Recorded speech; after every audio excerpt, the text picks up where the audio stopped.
Sejarah Palestina di masa Daulah Utsmaniyah 1299 hingga 1924. Pendiri Daulah Utsmaniyah Utsman bin Ertugrul lahir pada tahun 1267 Masehi. Di tahun yang sama dengan saat luluh lantaknya Baghdad, ibu kota Daulah Abbasiyah, akibat serangan Hulaguhan. Ayahnya Ertugrul bin Sulaiman wafat pada tahun 1299. Dia pun menggantikan ayahnya sebagai pimpinan kabilah. Di tahun 1301, Utsman bin Ertugrul berhasil mengalahkan aliansi Kristen Bizantium dalam perang Bapheus Bithynia. Di tahun 1306, Raja Philip keempat menindas dan mengusir umat Yahudi dari Perancis dan menghabisi Orde Knight Templar. Tahun 1453, Konstantinopel berhasil ditaklukkan oleh Sultan Muhammad Fatih. Kekuasaan Islam berhasil di Andalusia pada tahun 1492.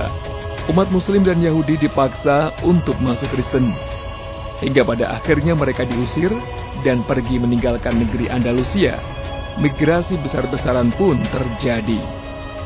Yahudi dari Andalusia diizinkan oleh Sultan Salim I untuk tinggal dimanapun di wilayah kekuasaannya, kecuali Palestina.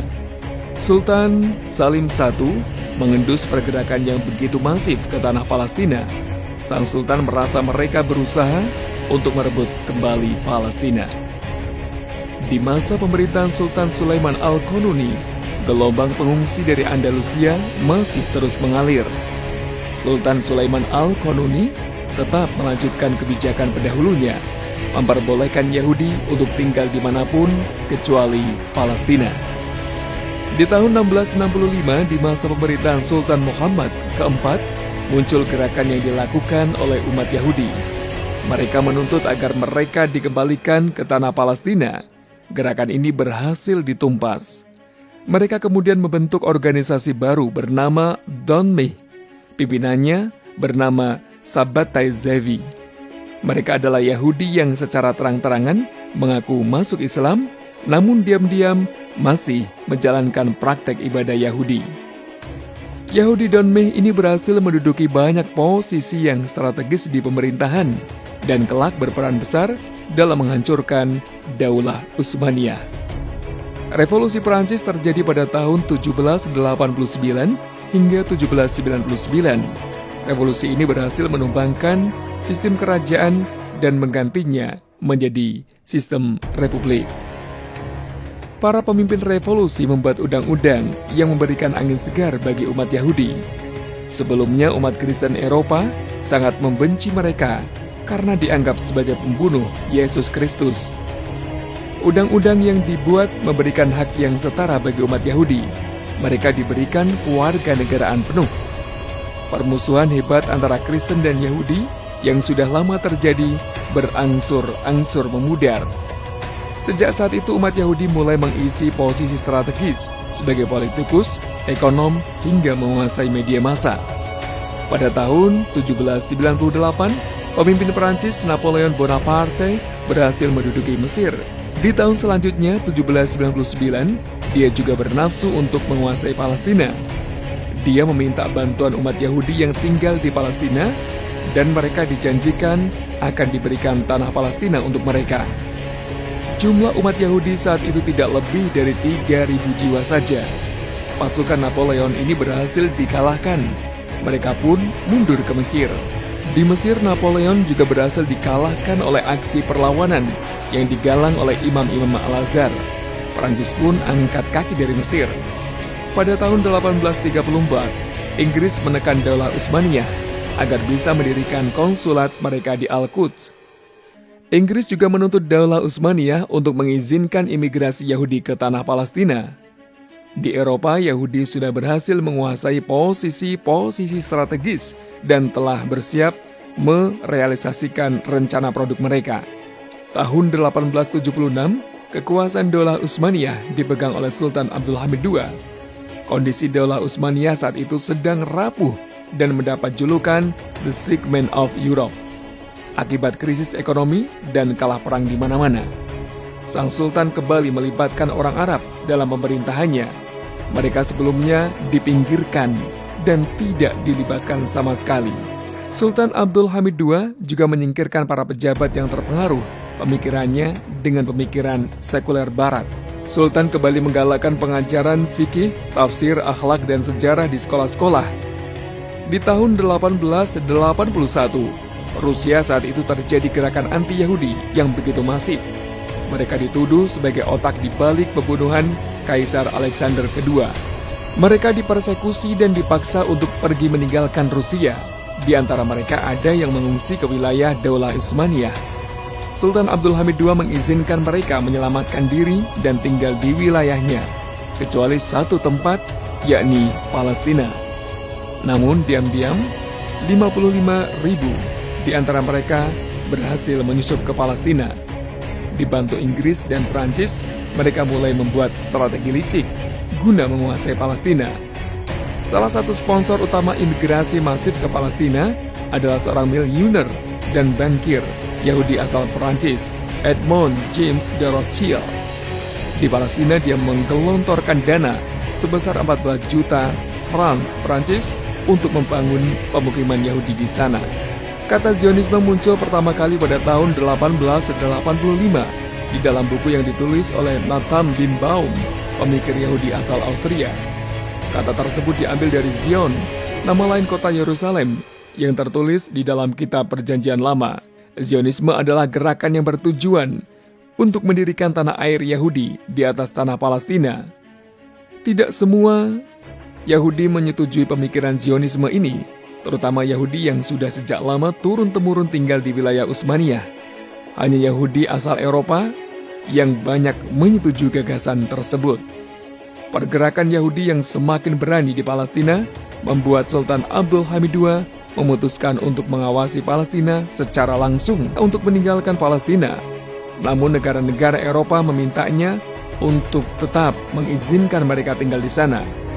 Di tahun 1888, Sultan Abdul Hamid II kembali mengeluarkan perintah melarang migrasi Yahudi ke Palestina. Mereka diperbolehkan ziarah secara pribadi, namun tidak boleh melebihi batas waktu 3 bulan. Tahun 1896, buku Der Judentstaat, Negara Yahudi, diterbitkan oleh Theodor Herzl, jurnalis Yahudi kelahiran Austria-Hungaria.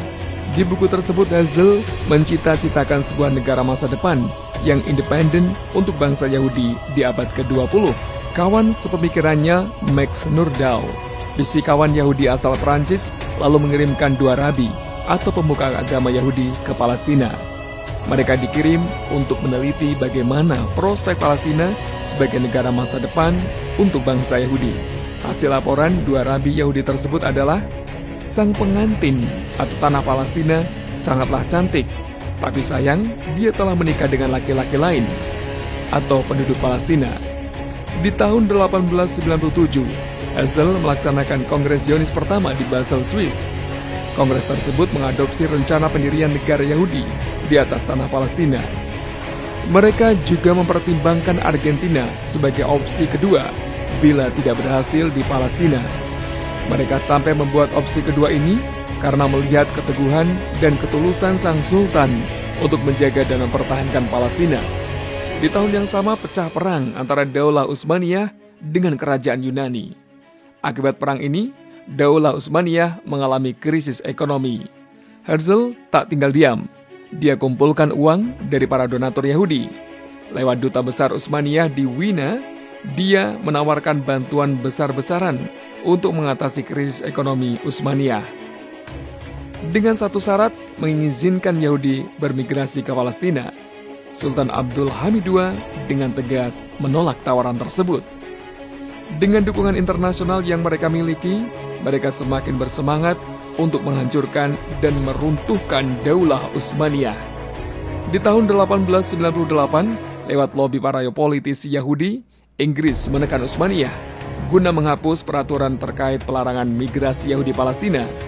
Herzl juga berusaha untuk menemui Sultan Abdul Hamid II, dan di tahun 1901, dia berhasil bertatap muka secara langsung dengan Sultan. Satu permintaan saya dari kalian jual segenggam tanah dari Yerusalem. Walau sejengkal pun aku tidak akan menjual tanah itu. Karena tanah air tersebut bukanlah milikku, itu adalah milik rakyatku. Rakyatku yang telah menaklukkan tanah tersebut dengan darahnya. Sebelum dia menjauh dan berpisah dari kami akan membelanya dengan darah kami. Pasukan tentara Suriah dan Palestina telah syahid satu persatu di pertempuran Pleven, Bulgaria. Bahkan satu di antara mereka hampir tidak kembali lagi. Semua membanjiri dengan darah mereka. Daulah Utsmani bukanlah milikku, tapi milik rakyatku. Walaupun hanya satu petak saja, tidak akan kuberikan. Aku tidak izinkan kalian mendirikan negara Zionis di Al-Quds. Kami tidak ingin mendirikan sebuah negara. Kami ingin hidup di dalam ketenangan dan kedamaian sebagai warga negara Utsmani. Pasha. Di tengah-tengahnya ada bintang David, lalu garis biru ada di bawah dan atasnya. Itu hanya sebuah isyarat, tidak ada maknanya sama sekali. Jika kalian telah lupa dengan maknanya, sini biar aku ingatkan Tuan Herzl, antara sungai Nil Mesir dan sungai Efrat di Irak. Kalian umumkan itu sebagai tanah yang dijanjikan dengan menggambarnya pada bendera itu. Kalian berteriak ingin membangun sebuah negeri Zionis antara sungai Nil dan Efrat. Selama aku masih hidup, tidak akan berdiri negara itu. Aku akan jadi penghalang rencana itu. Keluar! Herzl meninggal pada tahun 1904, tapi keinginannya untuk mendirikan negara Yahudi di atas tanah Palestina tak ikut mati terkubur bersama jasadnya. Dibantu oleh Barat, Zionisme internasional yang dia dirikan terus berusaha mendirikan negara Yahudi di atas tanah Palestina. Sultan Abdul Hamid II terus memodernisasi Daulah Utsmaniyah. Sultan juga terus menggaungkan pentingnya ukhuwah Islamiyah. Wujud nyata dari itu adalah dengan menghubungkan semua wilayah Islam dengan membangun rel kereta api. Yahudi Zionis dan Donmeh serta Barat sangat geram akan capaian tersebut. Mereka pun merancang konspirasi untuk melengsarkan Sultan. Mereka bekerja sama dengan gerakan John Torler, Turki Muda, untuk memuluskan rencana itu. Dukungan rakyat yang begitu kuat pada Sultan membuat mereka menggunakan cara kotor untuk menjatuhkannya. Mereka merancang peristiwa 31 Maret, di mana banyak jatuh korban tewas dari pihak Turki Muda dan kaum minoritas. Mereka pun menutup Sultan sebagai otak di balik peristiwa tersebut. Sultan juga difitnah membakar mushaf Quran saat menumpas mereka. Dalam sebuah selembaran, gerakan sekuler yang anti-agama ini mengatakan, "Wahai kaum muslimin, telah cukup bagi kita menjadi penonton aksi Sultan yang kejam, yang tidak memiliki keimanan, yang menginjak Al-Quran dengan kakinya. Bangkitlah wahai muslimin yang bertauhid, selamatkan agamamu dari imanmu, dari orang-orang zalim. Selamatkan dirimu, di atas sana ada setan yang jahat yang membawa mahkota di atas kepalanya." Gerakan ini bertujuan membuang jauh-jauh agama dari urusan politik. Namun liciknya mereka menggunakan topeng agama untuk menjatuhkan Sultan. Gerakan Turki Muda ini dipelopori oleh pemuda-pemuda Yahudi Donmeh, asal kota Salonika. Di awal berdiri, mereka berhasil menyusup ke istana dan militer. Lewat afiliasi mereka di pemerintah, Komite Persatuan dan Kemajuan, mereka berupaya mengganti sistem dan undang-undang Islam dengan sistem dari Barat, juga meruntuhkan Daulah Utsmaniyah. Komite ini mendesak Mufti Utsmani Muhammad Ziauddin untuk mengeluarkan fatwa pencopotan Sultan. Tepat pada tanggal 27 April 1906, Sultan Abdul Hamid II dicopot dari pimpinan Daulah Utsmaniyah. Pencopotanku disebabkan karena aku bersikeras melarang Yahudi, sementara Yahudi bersikeras mendirikan tanah air mereka di atas tanah suci Palestina. Demikian memoir Sultan Abdul Hamid II. Media-media sekuler mengekspresikan kegembiraannya atas pencopotan ini. Media-media ini berusaha menutupi intrik yang dilakukan Turki Muda dan berusaha menjustifikasi bahwa apa yang mereka lakukan benar adanya. Dia digantikan oleh saudaranya, Sultan Muhammad Rashad. Sultan dijadikan boneka, sebab kekuasaan ada di tangan gerakan Turki Muda. Komite Persatuan dan Kemajuan membuat undang-undang yang mengizinkan imigrasi Yahudi menuju Palestina dan membeli tanah di sana. Di masa Sultan Muhammad Rashad, Utsmaniyah bergabung bersama Blok Sentral, Jerman dan Austro-Hungaria di Perang Dunia Pertama pada tahun 1914. Lawannya adalah blok sekutu yang dipelopori oleh Inggris, Prancis, dan Rusia. Di tahun 1917, Rusia menarik diri karena terjadi revolusi Bolshevik. Blok sekutu menang dan blok sentral kalah telak. Wilayah Utsmaniyah termasuk Irak, Suriah, dan Palestina dicaplok dan dibagi-bagikan. Di bulan November 1917, deklarasi Balfour yang ditandatangani oleh Sekretaris Luar Negeri Inggris, Arthur Balfour, dipublikasikan. Isinya adalah dukungan pemerintah Inggris kepada komunitas Yahudi guna mendirikan negara di atas tanah Palestina. Pada bulan Desember 1917, Jenderal Allenby, komandan militer Inggris, menduduki Palestina. Dia pun memasuki Al-Quds. Sekarang perang salib telah usai. Begitu yang dia katakan ketika berada di kota Al-Quds. Blok sekutu termasuk Yunani berhasil menduduki beberapa kota penting di tahun 1919. Penduduk Kristen lokal bersuka cita dengan mengibarkan bendera-bendera sekutu. Umat Muslim diliputi kekecewaan dan kesedihan yang mendalam. Mereka marah besar kepada Komite Persatuan dan Kemajuan. Karena sejak awal rakyat tidak setuju dengan bergabungnya Utsmaniyah dalam perang. 3 pasha pimpinan komite kabur melarikan diri. Di bawah tekanan blok sekutu, dibuatlah perjanjian untuk membagi-bagi wilayah Utsmaniyah yang begitu luas, termasuk Anatolia, Turki bagian Asia. Akibat ketentuan perjanjian tersebut, ditambah kehadiran tentara asing, rakyat Utsmaniyah semakin marah. Disinilah tampil sosok Mustafa Kemal dari Turki muda sebagai pahlawan boneka yang dirancang sebagai penyelamat Utsmaniyah. Mustafa Kemal berhasil mengusir tentara Yunani dan menandatangani perjanjian untuk melakukan gencatan senjata dengan pihak asing. Tipu dayanya yang luar biasa, sampai membuat seorang penyair menyebutkan sebagai sosok Khalid bin Walidnya Turki. Dunia Islam bahkan menggelarinya sebagai Ghazi, sang panglima Islam, padahal dalam hatinya dia ingin memadamkan cahaya Islam. Sultan Muhammad Rashid wafat pada tanggal 3 Juli 1918 dan digantikan oleh saudaranya Sultan Abdul Majid. Sultan Abdul Majid juga dijadikan sebagai boneka, tidak memiliki kekuasaan sedikitpun. Namun Sultan Abdul Majid ternyata memiliki wibawa yang tinggi di mata rakyatnya. Suatu waktu dia pernah mengenakan sorban nenek moyangnya, Sultan Muhammad Al-Fatih, dan membawa pedang Sultan Sulaiman Al-Qanoni. Mustafa Kemal tak senang dengan kejadian ini. Dia pun melarang Sultan untuk melakukan ibadah sholat di luar. Hak-hak istimewanya dicopot. Pada tanggal 1 November 1922, Majelis Nasional Agung melakukan voting untuk mencopot Sultan dan mayoritas menyetujui. Sultan terakhir Daulah Utsmaniyah kemudian diasingkan ke Malta menggunakan kapal perang Inggris. Dengan pihak sekutu, Mustafa Kemal menandatangani perjanjian yang mengakui kemerdekaan Turki di tanggal 24 Juli 1923. Tanggal 29 Oktober 1923, Republik Turki diproklamasikan. Komunitas internasional, khususnya Eropa, beramai-ramai mendukungnya.